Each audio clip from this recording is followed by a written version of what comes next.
할렐루야. 다시 한번 이 자리에 함께 하신 우리 모든 성도님들의 삶에 주님의 평안과 또 은혜와 능력이 차고 넘칠 수 있기를 간절히 축원합니다. 벌써 이제 4월 마지막 날이 되었습니다. 내일이면 이제 또 5월이 또 이제 시작이 되는 것 같습니다. 그렇게 겨울을 지내면서 빨리 4월이 왔으면 좋겠다 했는데 벌써 그 4월도 이제 훌쩍 지나가고 있다라고 생각이 됩니다.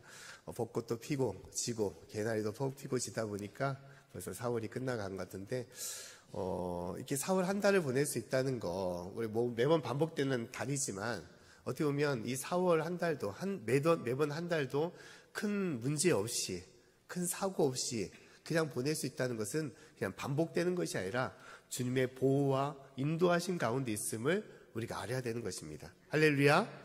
우리가 그 은혜와 능력 가운데 있는 것이고 또 그것은 평범한 것이 아니라 우리 일상의 또 다른 기적임을 우리가 깨달아야 되는 것입니다. 저는 이제 개인적으로 4월 한 달을 보내면서 코로나에 파묻혀가지고 보내지 않았나 생각이 됩니다. 아직까지 벗어나지 못하고 있는데요. 이제 막 오랫동안 이제 계속 되다 보니까 어떤 생각까지 했냐. 이거 그냥 단순한 기침이 아니라 안에 있는 내부 장기에 문제가 있는 거 아닌가. 폐에 문제가 있거나 아니면 신장에 간에 문제가 있는 거 아닌가라는 그런 생각까지도 하게 되었습니다. 그래서 이제 주중에 어딜 가게 되면 내과를 가게 됐어요. 한번 근본적으로 검사를 한번 해봐야 되지 않냐 해가지고 엑스레이 검사도 하고 피 검사도 다 했는데 의사가 뭐라고 말했냐. 아무 문제가 없대요. 아무 문제가 없다 합니다. 단순히 문제가 있냐 뭐냐면 염증이 있다는 것입니다. 코에 염증이 있어서 그 염증 때문에 이제 체력도 떨어지고 피로감도 쌓이고 계속 이제 감기, 기침이 이제 끝이지 않는데 그래서 이제 처방을 해준 게 뭐냐면 항생제를 처방해 줬어요. 그러니까 생각해보니까 그동안 항생제 처방을 안 받고 이게 지내온 거예요. 항생제 처방을 받고 이제 이틀을 먹었는데 많이 좋아지고 있습니다.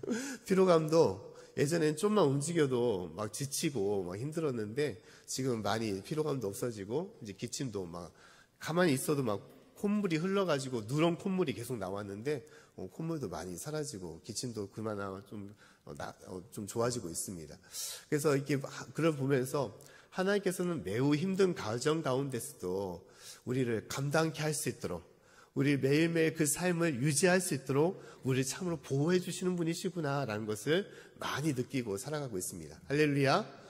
우리는 부족할지라도 하나님께서는 우리가 나아갈 수 있는 모든 길을 인도하시고 우리를 그 길을 넘어설 수 있도록 우리를 붙잡아 주시는 분이십니다. 오직 주님의 은혜로 올 한 달도 오직 주님을 바라보시고 또 주님께서 예비하시는 귀한 은혜와 축복을 누릴 수 있는 저와 여러분의 삶이 되기를 간절히 축원합니다. 오늘 말씀은 이제 우리가 계속해서 말씀하셨듯이 예수님께서는 제자들에게 무엇을 하고 말씀했습니까? 부활 이후에 너희가 갈릴리로 가라. 그곳에서 나를 만날 것이다 라고 말씀을 하셨던 것이죠. 그 갈릴리는 무엇이냐? 예수님의 첫사랑이 있었던 것이고 또한 그로 인해서 예수님의 사역이 부활로 인해서 끝난 것이 아니라 부활로 인해서 다시 시작하는 것이고 또 제자들을 통하여 이어지고 있음을 얘기하고 있는 것입니다. 그래서 오늘 말씀은 이제 갈릴리에서 예수를 만났던 그 제자들의 모습에 대해서 얘기를 하고 있습니다. 자, 오늘 말씀 보면 이 제자들이 갈릴리로 갔는데 예수님을 바로 만났느냐? 그렇지 않았습니다. 예수님께서 몇 날 며칠에 어디서 보자라고 말씀하신 것이 아니라서 제자들은 예수님을 바로 만나지 못했어요. 그런 와중에서 베드로가 다른 제자들에게 무엇을 얘기했냐? 야, 우리가 이렇게 있을 바에는 그냥 갈릴리 호수에 가서 한번 물고기를 잡아보자. 우리가 전에 무엇을 했던 사람이냐? 어부가 아니냐? 그러니까 물고기를 잡자라고 얘기를 했던 거예요. 그래서 다른 많은 제자들과 함께 이제 배를 띄워서 고기를 잡으러 가게 되었던 것입니다. 그래서 말씀 보게 되면 이 제자들이 밤 늦도록 그물을 띄워서 고기를 잡았는데 어떻게 됐냐? 한 마리도 잡지 못했다라고 말을 하고 있어요. 오늘 3절 말씀 한번 같이 읽어보겠습니다. 3절 말씀, 자 시작.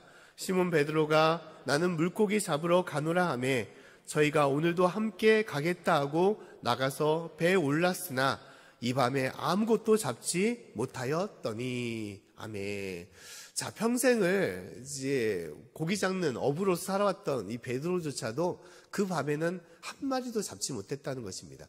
모처럼 이제 예수님을 따라다니다가 모처럼 잡아서 그런 건지 그 밤 따라 고기 한 마리도 보지를 못했다는 것입니다. 근데 그럴 때 이 새벽 미명에 이제 아침이 밝아올 때 누가 나타났냐? 예수님께서 그들 가운데 나타나셨다는 거예요. 그전도 아니고 이제 밤늦도록 그물질을 하다가 허탕을 치고 이제 낙심한 가운데 있는 제자들에게 바로 그때 예수님께서 나타나셨답니다. 그리고 나서 예수님께서 하신 말씀이 무엇이냐, 질문이 무엇이냐, 오늘의 주제에 관한 말씀이에요. 너희에게 고기가 있느냐라고 물어보셨다는 거예요. 오늘 4절과 5절 말씀 한번 같이 읽어보겠습니다. 자, 시작.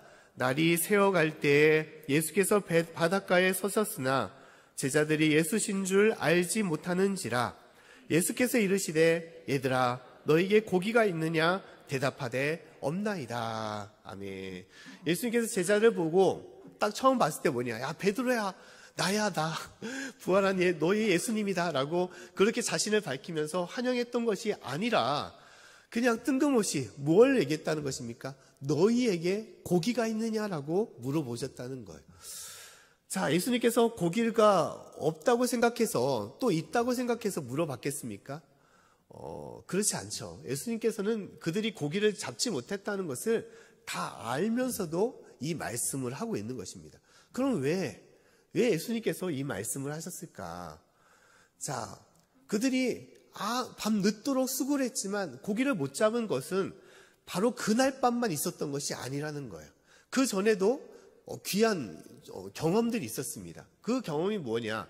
예수님을 처음 만났을 때, 베드로가 예수님을 그 갈릴리 호수에서 처음 만났을 때 그날에도 베드로는 아무 고기도 잡지 못하였음을 얘기하고 있습니다. 누가복음 5장 3절부터 6절 말씀 보면 예수님께서 베드로가 예수님을 처음 만났을 때의 사건에 대해서 말씀을 하고 있어요. 우리 말씀을 한번 또 같이 읽어보도록 하겠습니다. 자, 시작. 예수께서 한 배에 오르시니 그 배는 시몬의 배라. 육지에서 조금 뛰기를 청하시고 앉으사 배에서 무리를 가르치시더니 말씀을 마치시고 시몬에게 이르시되 깊은 데로 가서 그물을 내려 고기를 잡으라. 시몬이 대답하여 가로되 선생이여 우리들이 밤이 맞도록 수고를 하였으되 얻은 것이 없지만은 말씀에 의지하여 내가 그물을 내리이다 하고 그리한즉 고기를 애운 것이 심이 많아 그물이 찢어지는지라. 아멘. 자, 예수님 만났었던 그 밤에도 이 베드로는 밤이 새도록 고기를 잡았다라고 말하고 있습니다. 그런데 그 많은 경험을 가졌던 물길이랑 물길을 잘 알고 있는 베드로도 그날따라는 한 마리도 잡지 못했다는 거예요. 그럼 어떻게 생각합니까? 오늘은 안 되는구나, 오늘은 허탕치는구나 라고 포기를 하는 것이죠. 근데 그때 예수님께서 나타나서 베드로에게 무엇이라고 말했습니까? 깊은 곳에 가서 그물을 내리라라고 말씀하고 있어요. 자, 예수님은 고기를 잡았던 어부였습니까?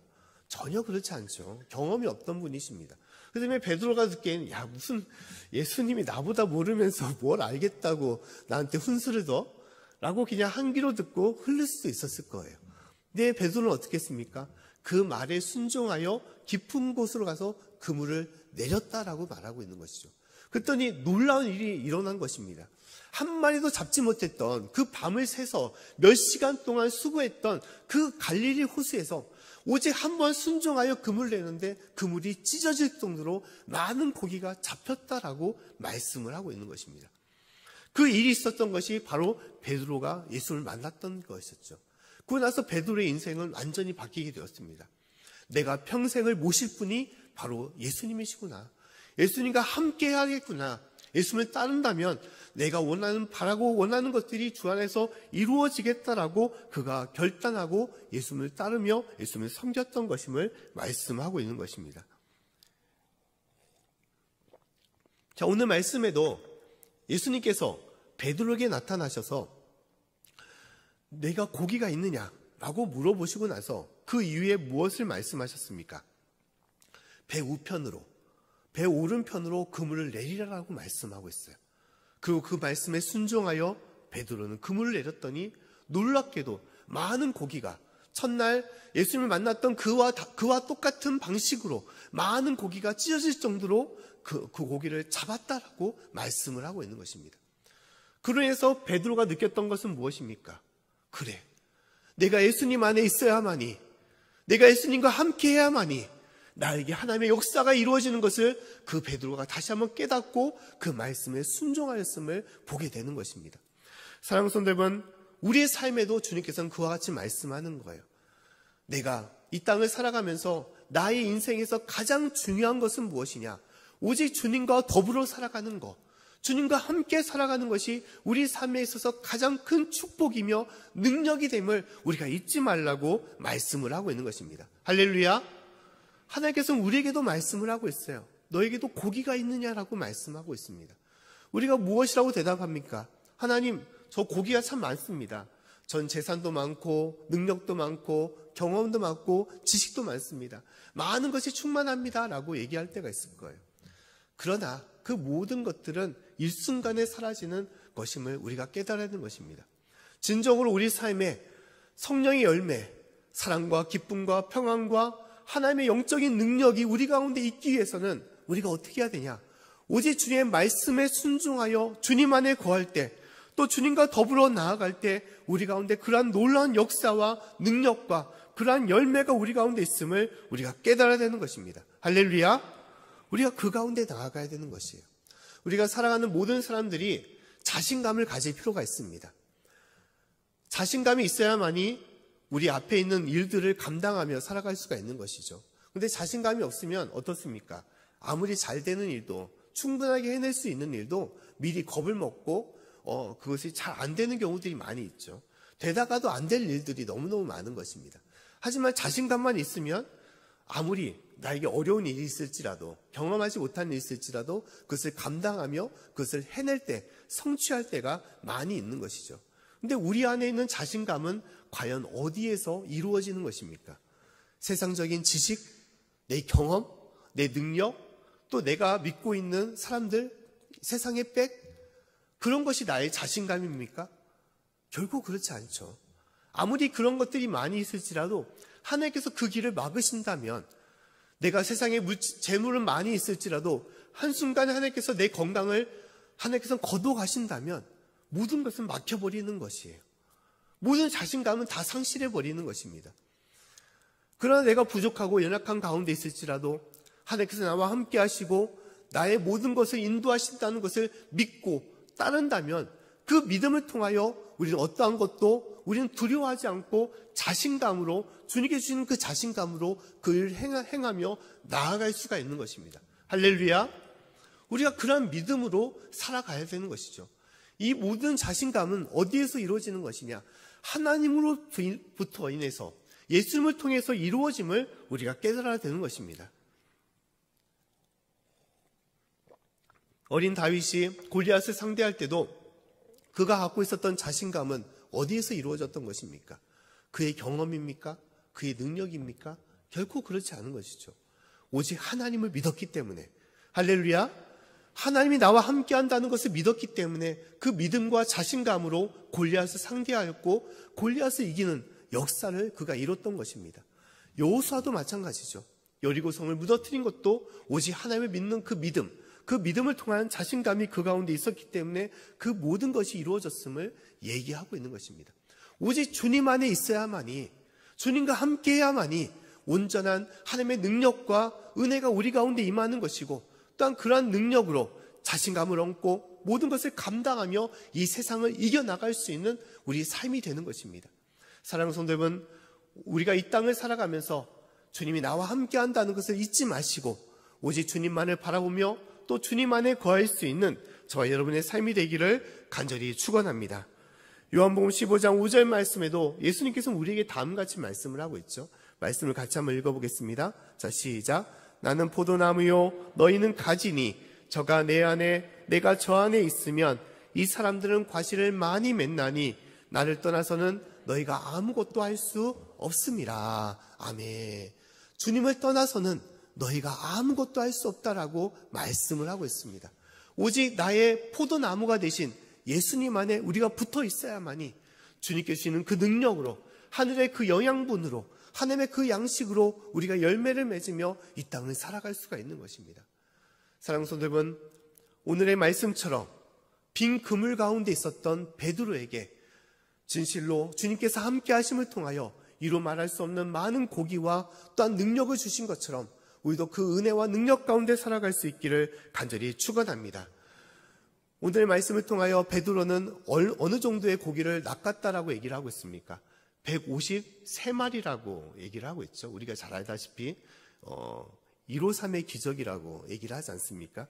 11절 말씀에 다음같이 말하고 있습니다. 우리 말씀을 한번 읽어보겠습니다. 자, 시작. 시몬 베드로가 올라가서 그물을 육지에 끌어올리니 가득히 찬 큰 고기가 153마리라 이같이 많으나 그물이 찢어지지 아니하였더라. 아멘. 자, 베드로가 갈릴리에서 예수님을 다시 만나 이뤘던 기적을 우리 153 기적이라고 얘기를 합니다. 근데 이 기적은 우리가 잘 알다시피 또 이로 인해서 있었던 간증이 있잖아요. 그것은 어떤 간증이냐? 이제 모나미 이제 회사의 사장이었던 송삼석이라는 그런 사장님의 일화가 있습니다. 이제 이분이 이제 회사를 창립하고 이제 모나미 볼펜을 통해서 많은 이제 회사를 번창하게 해서 했는데 초창기에는 많은 어려움이 있었다고 합니다. 그래서 공장도 어렵고 부도가 날 상황 속에서 그가 할 수 있는 방법은 아무것도 없었다는 거예요. 아무 인맥도 아무 능력으로도 이 모든 것을 그가 헤쳐나갈 수가 없는 상황 가운데 있었던 것입니다. 그래서 그가 할 수 있었던 유일한 것은 뭐냐? 기도하는 거. 기도원에 와서 하나님께 매달리면서 그가 기도를 했던 것입니다. 그 기도를 하면서 그가 먼저 기도했던 내용은 뭐냐? 회개의 기도가 그 안에서 터져 나왔다는 거예요. 내가 하나님을 믿고 섬긴다고 하면서 내가 주일 성수를 하지 않았던 거, 바쁘다는 이유로 하나님 앞에 온전하게 예배를 드리지 못했던 그것에 대해서 회개하며 눈물 흘리며 기도를 했다는 것입니다. 그리고 하나님께서 나에게 많은 축복을 주셨는데 내가 그것을 다 잊어버리고 온전한 11조를 드리지 못한 거, 이 또한 그가 진실로 큰 죄임을 알고 그가 또한 눈물 흘리며 기도했다는 것입니다. 또한 내가 하나님을 고백하면서도 매일매일 하나님 안에 산다면서도 내가 제대로 새벽 예배도 쌓지 않고 예배를 드리지 않았던 것을 놓고도 그가 진심으로 회개하며 하나님께 기도했다는 것입니다. 그리고 하나님 다시 한번 나에게 힘을 주신다면 내가 온전한 주일 성수와 11조와 새벽 예배로 주님께 나아가겠습니다 라고 하나님께 고백을 했다는 거예요. 그러면서 그때 받은 말씀이 무엇이냐? 바로 요한복음 21장 이 말씀이라는 것입니다. 베드로가 말씀에 순종하여 배 우편에 그물을 내렸을 때 예수님께서 베드로에게 153이라는 153마리라는 엄청난 고기를 그에게 주셨다는 이 말씀을 받고 그는 어떻게 했냐? 하나님, 저도 말씀에 순종하여 따르겠습니다 라고 그가 결단하였고 그 모나미 볼펜의 이름을 모나미 볼펜 153이라고 그가 칭했던 것이죠. 그래서 지금도 그 볼펜이 있지 않습니까? 1960년대에 만든 볼펜이 아직까지도 우리가 사용하고 있어요. 그거 보게 되면 저 책상 위로 보게 되면 많은 볼펜들이 있는데 그 볼펜의 반절이 보통 모나미 볼펜입니다. 제가 산 것도 아닌데 왜 이렇게 볼펜이 많은 건지. 지금도 이제 한 35억에 해당되는 그런 볼펜이 팔렸다라고 얘기를 하고 있어요. 오직 하나, 말씀에 순종하여 내가 하나님 말씀 안에 살겠다. 매일매일 주님 안에 거하겠다. 세상을 의지하고 또한 세상에 내가 마음을 두는 것이 아니라 오직 주님 앞에 거할 때 하나님의 역사가 우리 가운데 있다는 그런 마음으로 나아갈 때 하나님의 그 기적이 그 가운데 있었음을 얘기하고 있는 것입니다. 사랑하는 성도 여러분, 하나님께서 우리에게 말씀하십니다. 너에게 고기가 있느냐라고 말씀을 하고 있어요. 우리에겐 고기가 없지만 그러나 주님이 나와 함께 하심을 통하여 이루 말할 수 없는 하나님의 은총과 능력이 우리 가운데 있을 줄 믿습니다. 사랑하는 성도 여러분, 올 한 달도 이 믿음으로 주님 앞에 나아가시고 또 주님께서 예배하신 그러한 은혜와 축복을 누릴 수 있는 저와 여러분의 삶이 되기를 간절히 축원합니다. 또 오늘 말씀, 너에게 고기가 있느냐, 이 말씀을 통하여 주님께서 주시고자 하는 것은 무엇이냐? 이것은 사명에 관한 주님의 말씀이라는 것입니다.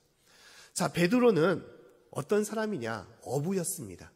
그러나 예수님께서 베드로를 처음 만났을 때 베드로에게 줬던 말씀은 너는 더 이상 고기를 낚는 어부가 아니라 무엇을 낚는 어부라고 말씀하셨습니까? 사람을 낚는 어부가 되라고 말씀을 하신 것이죠.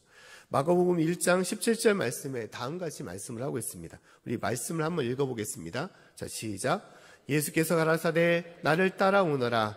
내가 너희로 사람을 낚는 어부가 되게 하리라 하시니. 아멘. 베드로에게 사람을 낚는 어부가 되라고 말씀을 하고 있어요. 근데 이 밤에 예수님께서 부활하시고 갈릴리에서 만나는 이 밤에 베드로는 무엇을 하고 있습니까? 사람을 낚고 있었습니까? 아니죠. 아니었습니다. 고기를 낚는 어부로 그가 돌아가고 있었던 거예요. 그러고 나서 그는 어떻습니까? 빈 털털이 인생으로, 빈 그물의 인생으로 예수님 앞에 서 있었던 거예요. 너에게 고기가 있느냐? 이것은 무엇을 물어보고 있는 것입니까? 물고기를 말하는 것입니까? 그게 아니죠. 네가 진정으로 낚아야 될 그 영혼, 너에게 맡겨주신 그 영혼이 너에게 있느냐라고 예수님께서는 물어보고 있는 것입니다. 자, 예수님께서 이 갈릴리에서 만났을 때 특별한 것을 이 베드로 제자들에게 보여주셨습니다. 그것은 뭐냐? 아침 식사였어요. 아침 식사. 고기를 다 낚고 돌아온 제자들에게 숯불을 피워놓고 모닥불을 피워놓고 그곳에 아침 식사를 예수님께서 준비를 하신 것입니다. 그러고 나서 베드로에게 우리가 잘 알고 있는 질문, 세 가지의 질문을 던졌죠. 그 질문은 무엇입니까? 네가 나를 사랑하느냐라고 물어보셨습니다. 오늘 15절부터 17절 말씀을 다음같이 말씀을 하고 있습니다. 우리 말씀을 한번 같이 읽어보겠습니다. 자, 시작. 저희가 조반 먹은 후에 예수께서 시몬 베드로에게 이르시되 요한의 아들 시몬아 네가 이 사람들보다 나를 더 사랑하느냐 하시니 가로되 주여 그러하이다. 내가 주를 사랑하는 줄 주께서 아시나이다. 가라사대 내 어린 양을 먹이라 하시고 또 두 번째 가라사대 요한의 아들 시몬아 네가 나를 사랑하느냐 하시니 가로되 주여 그러하이다. 내가 주를 사랑하는 줄 주께서 아시나이다. 가라사대 내 양을 치라 하시고 세 번째 가라사대 요한의 아들 시몬아 네가 나를 사랑하느냐 하시니 주께서 세 번째 네가 나를 사랑하느냐 하심으로 베드로가 근심하여 가로되 주여 모든 것을 아시오매 내가 주를 사랑하는 줄을 주께서 아시나이다. 예수께서 가라사대 내 양을 먹이라. 아멘. 자, 예수님께서 왜 세 번씩이나 베드로에게 네가 나를 사랑하느냐라고 물어보셨겠습니까? 베드로를 믿지 못해서 확신하기 위해서 그렇게 물어보신 것입니까? 결코 그렇지 않습니다. 예수님께서 세 번씩이나 베드로에게 물어보신 것은 무엇을 생각나게 하느냐? 바로 예수님께서 잡히시던 날 베드로가 예수님을 세 번씩이나 부인했기 때문이라는 거예요. 예수님께서 잡히신 날 모닥불이 피어져 있는 그 많은 사람들 가운데 베드로가 같이 있었습니다. 그때 하인들이 베드로에게 물어본 것이죠. 네가 예수님의 제자 아니냐? 너 예수님과 함께 했던 사람 아니야? 예수님을 따랐던 그 제자가 맞네? 라면서 세 번씩이나 물어봤었어요. 그때 베드로가 무엇이라고 대답했습니까? 아니다고. 절대 그렇지 않다고. 나는 그런 사람 모른다고. 그런 사람을 알지도 못한다고 그는 세 번씩이나 부인했어요. 자기 앞에서 예수님께서 잡혀가시는데 그는 예수님을 세 번씩이나 부인했던 것입니다. 절대로 예수님을 배반하지 않겠다고, 예수님을 부인하지 않겠다고 그가 바로 전날에 고백을 했었는데 그 밤에 베드로는 예수님을 세 번씩이나 부인했던 것입니다. 그것을 예수님께서 말씀하고 있어요. 네가 나를 세 번씩이나 부인했는데 예수님은 세 번씩이나 질문하면서 네가 나를 사랑하느냐라고 물어보고 있는 것입니다. 이 근본적인 이유는 무엇입니까? 예수님께서 베드로를 그렇게 네가 나를 증오했는데, 네가 나를 배신했는데 그렇게 하면 당해봐라면서 그렇게 얄밉게 그렇게 세 번씩이나 물어본 것입니까? 결코 그것이 아니에요. 예수님은 베드로를 용서하기 위하여 네가 나를 세 번씩이나 부인했지만, 모른다고 했지만 나는 너를 사랑한단다. 너를 잊지 않는다. 너와 함께하기를 원한다라면서 예수님께 화해의 손을 베드로에게 내밀고 있던 것입니다. 그러고 나서 내가 진실로 예수님을 사랑합니다라고 고백했을 때 예수님께서 베드로에게 말씀하신 것은 무엇입니까? 그렇다면 내 양을 먹이라, 내 양을 치라라고 말씀을 한 것입니다. 이 갈릴리에서 예수님께서 베드로를 부르시고 제자들을 부르신 것은 무엇입니까? 내가 너에게 간절히 원하는 이 영혼 구원을 위해서 내가 진실로 목숨을 바쳐서 행했던 이 영혼들을 너희가 섬기고 그 영혼을 살리는 데 있어서 나아가라고 예수님께서 말씀하는 것입니다. 이 영혼이 가장 귀한 것이 아니냐, 그 영혼을 위해서 내가 목숨을 다 버리면서까지 살리지 않았느냐, 너희도 이것을 잊지 말고 그 영혼을 살리기 위하여 힘쓰라라고 얘기했던 것입니다. 그 말씀에 화답하여 베드로의 남은 여생은 어떻게 했습니까? 복음을 위하여 그는 살아갔습니다. 그리고 마지막에 그는 순교함을 통하여 하나님께로 돌아갔던 것이죠. 그래서 오늘 말씀 21장 말씀에 보면 다음같이 예수님께서 말씀을 하고 있어요. 18절과 19절 말씀, 베드로의 마지막 삶에 대해서 다음같이 예언을 말씀하고 있습니다. 18절과 19절 말씀 같이 한번 읽어보겠습니다. 자, 시작. 내가 진실로 내게 이르노니 젊어서는 네가 스스로 띠띠고 원하는 곳으로 다녔거니와 늙어서는 내 팔을 벌리리니 남이 내게 띠띠우고 원치 아니하는 곳으로 데려가리라. 이 말씀을 하심은 베드로가 어떠한 죽음으로 하나님께 영광을 돌릴 것을 가리키심이더라. 이 말씀을 하시고 베드로에게 이르시되 나를 따르라 하시니. 아멘. 베드로가 원하지 않는 띠를 띠우고 원치 아니하는 곳으로 가리라는 것은 무엇이냐? 베드로의 마지막 죽음에 대해서 얘기를 했다는 것이죠. 이것은 순교의 죽음이었던 것입니다. 마지막으로도 베드로는 예수님과 함께 예수님을 따라서 십자가의 길로 가면서 그는 죽음을 당했습니다. 심지어 베드로는 예수님처럼 십자가의 똑같은 모습으로 당하는 것이 아니라 내가 제자인데 어떻게 똑같을 수가 있느냐, 그는 거꾸로 매달려서 죽음을 당했다라고 얘기를 하고 있어요. 가장 귀한 것, 예수님께서 바랐던 그 생명의 길, 그 복음 전파의 길을 위하여 베드로가 나아갔던 것입니다. 그 길은 고기를 낚는 어부의 길이 아니라 사람을 낚는 제자의 길이었음을 말씀을 하고 있는 것이죠. 사랑하는 성도 여러분, 하나님께서는 우리에게도 말씀하고 있어요. 너에게 고기가 있느냐라고 말하는 것입니다. 그 고기는 우리가 먹을 이 땅의 양식이 아닌 것이에요. 우리가 바라는 세상의 재물이 아닙니다. 그 고기는 우리가 낚아야 되는, 또 우리가 구원해야 되는, 또 우리가 인도해야 되는 한 영혼임을, 귀한 영혼임을 말씀하는 것입니다. 그러한 영혼이 우리 가운데 풍성할 때 하나님께서는 우리를 기뻐하시고 우리 가운데 함께 하시는 거예요. 그러나 우리가 진실로 구원해야 될 영혼은 우리 가운데 있지 않고 세상의 고기만 가득 안고 주님 앞에 나아간다면 그것은 참으로 불쌍한 인생이 되는 것이고 하나님께서 실망하실 인생이 됨을 우리에게 말하는 것입니다. 사랑하는 성도 여러분, 우리가 가면 갈수록 세상은 사람에 대해서 관심을 잃어가고 있습니다. 이웃에 대해서 관심을 잃어가고 있어요. 내 주변에 누가 사는지, 또 내가 함께하는 사람이 어떤 사람인지를 별로 알려고 하지 않습니다. 오직 관심은 나만을 위해서, 내 가족만을 위해서 어떻게 즐길 것인가, 또 어떻게 누릴 것인가, 이 땅의 행복만, 내 만족만을 위해서 관심을 갖고 살아가고 있는 것이죠. 이 인생은 평생 나만을 위한 고기를 잡는 어부의 인생과 똑같은 것입니다. 그러나 우리가 관심을 가져야 될 것은 아직 하나님을 알지 못하는 이들, 하나님 앞에 거하지 못하는 이들의 관심을 갖고 그 가운데 나아가야 되는 것입니다. 우리 주변에 하나님을 알지 못하여 영원한 심판과 지옥으로 가는 인생들이 있는데, 죽어가는 인생들이 있는데 우리는 그것을 외면하며 살아가고 있다는 거예요. 우리가 진짜 세상 가운데 푹 빠져서 악한 제사장들처럼, 악한 바리새인들처럼, 악한 레위인들처럼 살아가고 있다는 것입니다. 선한 사마리아인들은 다 사라지고, 이웃에 대하여 관심을 갖는 선한 이들은 사라지고, 오직 주님 앞에 그런 모습으로 나아가고 있다는 것이죠.